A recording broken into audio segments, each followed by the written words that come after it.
5 of the most popular SUVs on dealer lots right now are hiding repair bills that will make your stomach turn. And I am not talking about some obscure brand nobody has heard of. I am talking about SUVs you see in every school pickup line, every office parking lot, and every car commercial during football season. Vehicles that salespeople will swear up and down are the perfect family hauler, while knowing full well they are a ticking time bomb of mechanical nightmares. After 22 years of wrenching on these things, I have seen patterns that the average buyer will never catch until it is too late.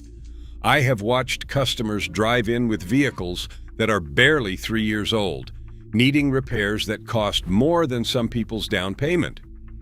And every single one of these 5 SUVs has earned a permanent spot on my do not buy list for 2026. Number 1 is the worst offender, and it is one that almost everybody thinks is a great vehicle. It is not. Not even close. Not anymore. Let's get into it. Number 5, Volkswagen Taos. This one breaks my heart a little because on paper, the Taos looks like a smart buy. Compact, affordable, good on gas. Volkswagen markets this thing as the entry-level SUV that gives you European engineering without the European price tag. Sounds great, right? Until the head gasket blows at 20,000 miles. I am not exaggerating. The 2022 and 2023 Taos models, equipped with the 1.5-liter turbocharged 4-cylinder, have a widespread head gasket failure problem that Volkswagen acknowledged with a technical service bulletin. We are talking about brand new SUVs, some with barely 15,000 to 20,000 miles, losing coolant with no visible external leak. Owners are coming in every couple of hundred miles, topping off their coolant reservoir like they are watering a garden. I had a customer last year, a young woman who bought her 2022 Taos new, drove it for 2.5 years and hit 49,000 miles. She came in because her coolant light kept flashing. She had already been to 2 different dealerships 4 separate times, and each time they told her they could not find a leak. I put a pressure test on it and found the head gasket was weeping internally. She was 9,000 miles out of her basic warranty. The dealer quoted her $5,900 for the repair on a vehicle she was still making payments on. That is not maintenance. That is a catastrophe. And it gets worse. The rear brakes on these things are wearing down to metal in under 20,000 miles. That is not a typo. Owners are reporting brake pads worn to 1 millimeter at 19,000 miles on a brand new car. Normal brake pads should last 40,000 to 60,000 miles under typical driving conditions. Some owners have had the head gasket replaced, and the problem came right back because Volkswagen initially used the same defective gasket design as a replacement part. They have since updated the part, but if your Taos was repaired before that revision, you might be looking at round 2 of the same failure. Who should avoid this? Honestly, anyone who does not want to gamble. If you are looking at a compact SUV, a Mazda CX-90 or a Honda HR-V will run circles around the Taos in reliability. If you absolutely must have the Taos, make sure it is a 2025 model year or later and verify the updated head gasket part number before signing anything. Number 4. Ford Explorer. America's favorite midsize SUV is also one of its most frustrating to own long-term. I know that will upset a lot of people because the Explorer is practically an institution, but the numbers do not lie. RepairPal gives the Explorer an average annual repair cost of $732. That is nearly $160 more per year than the average midsize SUV. The probability of a repair being severe is 14%, which sits above the 13% segment average. And that does not even scratch the surface of the Explorer's biggest problem, the 10-speed automatic transmission. Ford partnered with GM to develop this transmission, and it has been a headache across both lineups. Rough shifting, delayed engagement, slipping gears, and in some cases, complete transmission failure. The 2020 model year was especially brutal, with 24 recalls covering everything from the dashboard to the engine to the drive shaft to the battery. 24 recalls on a single model year. That is not a red flag. That is a red bonfire. A customer of mine bought a 2021 Explorer ST because he wanted something fast and family-friendly. Within 38,000 miles, the transmission started slamming into third gear so hard, his wife thought they were being rear-ended. The dealer told him the adaptive shift logic needed to relearn. 3 visits and 2 software updates later, same problem. Transmission replacement, $10,000 from Ford. That is not a misprint. A new Explorer transmission from the dealer runs about $10,000 installed. Even at an independent shop, you are looking at $3,500 to $5,000. For context, a transmission fluid change on a Toyota Highlander costs $195 at my shop, and that transmission will likely outlast the vehicle. The Explorer also has a known issue with the rear camera display going blank, which Ford has recalled multiple times across the 2020 through 2024 model years. The 2023 Explorer alone has 12 recalls listed by NHTSA. If you want a 3-row SUV that will not nickel and dime you into bankruptcy, look at the Toyota Highlander, the Hyundai Palisade, or the Kia Telluride. All 3 will give you similar space and capability, with far fewer trips to the service department. Number 3, Mazda CX-90.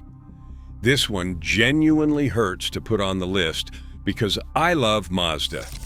The CX-5 is one of the most reliable vehicles I have ever worked on. The Skyactiv engines are fantastic. But the CX-90 is not the CX-5. It is not even close. Mazda went ambitious with this vehicle, an all-new platform, an all-new inline-6 turbo engine, a new 8-speed automatic, and a plug-in hybrid option. And all of that newness came with first-generation growing pains that have been absolutely brutal for early adopters. Since its 2024 debut, the CX-90 has racked up no fewer than 11 recall actions from NHTSA. These are not cosmetic issues.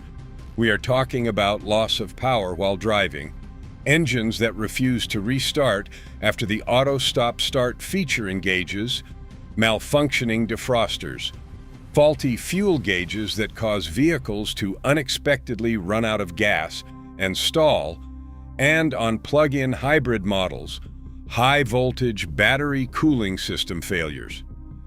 Consumer Reports rates the 2025 CX-90 as less reliable than other cars from the same model year. I talked to a CX-90 owner last month who has had his vehicle in the shop 7 separate times in 18 months. Recalls, software reprogramming, suspension squeaking, mirror vibration, engine control unit issues. Mazda actually started offering affected early adopters a $500 Visa gift card as a goodwill gesture. When the manufacturer is handing out cash to apologize for your ownership experience, that tells you everything.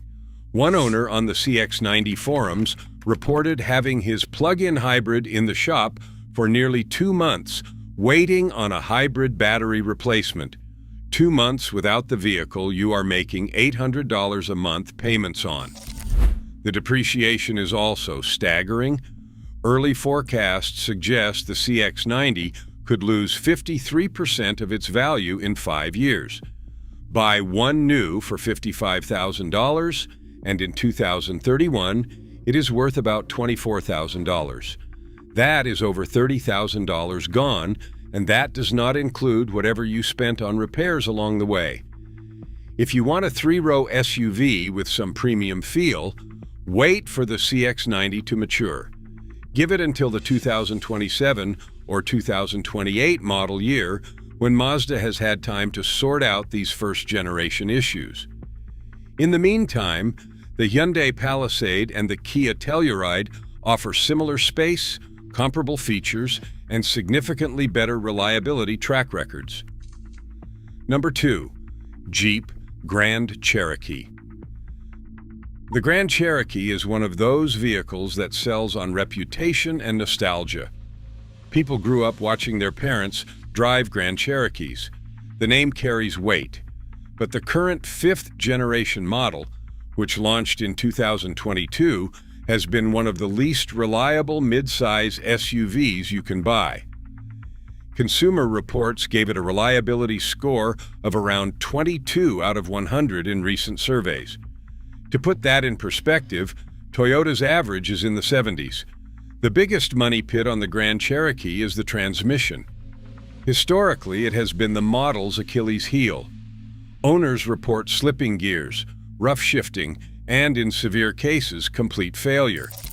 Transmission repairs on the Grand Cherokee can easily reach $4,000 to $6,000.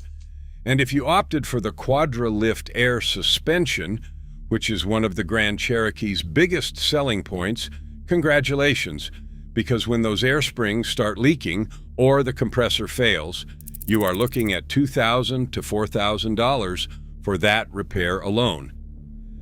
CarEdge data shows the Grand Cherokee has a 32% chance of needing a major repair in its first 5 years. That is roughly 8% worse than comparable midsize SUVs. Over 10 years, the Grand Cherokee is expected to cost around $3,000 more in maintenance and repairs than the average vehicle in its class. And here is one that not many people know about. Starting with the 2026 model year, Jeep has discontinued the Jeep Wave program, which used to provide free oil changes, tire rotations, and other maintenance perks for the first several years of ownership. That safety net is gone. Now you are paying full price from day one. RepairPal puts the Grand Cherokee's average annual repair cost at $666, above the segment average of $573.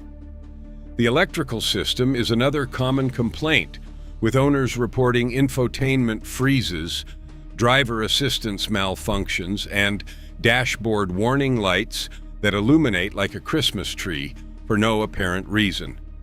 The check engine light has become practically a standard feature. Who should avoid it? Anyone who values their time and their wallet. If you want off-road capability, a Toyota 4Runner will outlast the Grand Cherokee by 100,000 miles.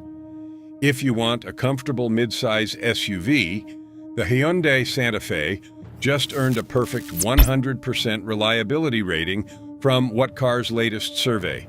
Let that sink in. 100% versus 22%. Number 1. Land Rover Defender.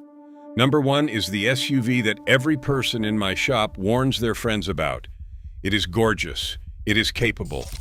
It is one of the coolest looking vehicles on the road, and it will financially destroy you the moment the warranty expires. Consumer Reports predicts the 2025 Defender will be less reliable than other new cars. The brand as a whole consistently ranks near the bottom in every reliability survey conducted. But people keep buying it because it looks incredible, and the marketing is world-class. Land Rover sells a lifestyle. What they do not sell is dependability. Let me tell you about a 2023 Defender P400 that came through my network last year. The owner, a guy in his late 30s, bought it certified pre-owned with 28,000 miles. Within the first 6 months of ownership, He dealt with low battery warnings that killed the car, a heads-up display failure that cost $4,000 to $5,000 to replace at the dealer, and then every single heated and cooled seat function, plus the heated steering wheel, stopped working all at once after a routine battery replacement. That is not a lemon. That is a Land Rover. The Ingenium four-cylinder engine that powers the base Defender P300 has developed a reputation for catastrophic failure. One automotive journalist bought a brand new Defender, and within 3 weeks, the dealer told him the engine was not repairable and needed complete replacement on a vehicle that had not even had its first oil change yet. Repair costs on the Defender are in a league of their own. An exhaust pipe replacement runs nearly $2,900. An air suspension compressor replacement is a multi-$1,000 affair. A simple headlight assembly replacement, because the LED daytime running lights fail on both sides, runs hundreds of dollars per side. One Defender owner documented having his vehicle in the shop 24 separate times in under 2 years for service recalls, electrical problems, battery failures, transmission reprogramming, suspension recalls, headlight replacements, and a hybrid battery replacement that took 2 months. 2 months without a vehicle that's stickered at over $60,000. And here is the kicker: depreciation. When you combine these repair costs with the fact that the Defender is losing value rapidly, you are hemorrhaging money from both ends. You are paying more to fix it and getting less when you sell it. If you must have that rugged SUV aesthetic, a Toyota 4Runner or a new Land Cruiser will give you off-road credibility that actually holds up mechanically and financially. The 4Runner's resale value alone will save you tens of thousands over the Defender. So there it is. 5 popular SUVs that are draining bank accounts across America right now.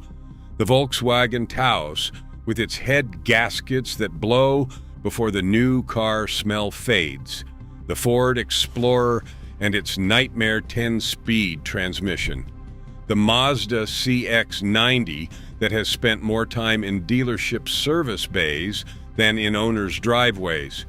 The Jeep Grand Cherokee, a vehicle that costs more to own than it should and breaks more often than it should. And the Land Rover Defender, the most beautiful SUV that will ever leave you stranded. You now know which 5 SUVs to walk away from, no matter how good the deal looks, because the cheapest SUV to buy is never the cheapest one to own. If you want to know which SUVs actually deserve your money, the ones that mechanics buy for their own families, I did a whole video on that.